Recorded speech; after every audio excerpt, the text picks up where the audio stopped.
পদ্মার পাড়ে চর পড়ে গেছে নদীর মাঝখানে। পানি কত গভীর, একটা নদী কিভাবে মারা যায়। ওপারে ইন্ডিয়া।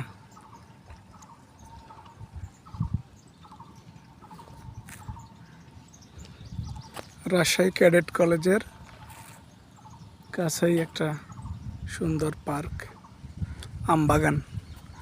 এক একটা আম গাছ কত যে পুরনো।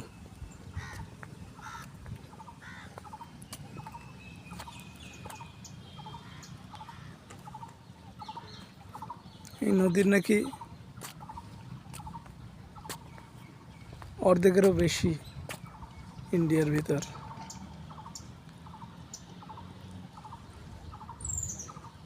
আমাদের বরিশালের পানি কত উপরে থাকে, বর্ষা সিজন নাকি একবারে এখান পর্যন্ত পানি উঠে আসে।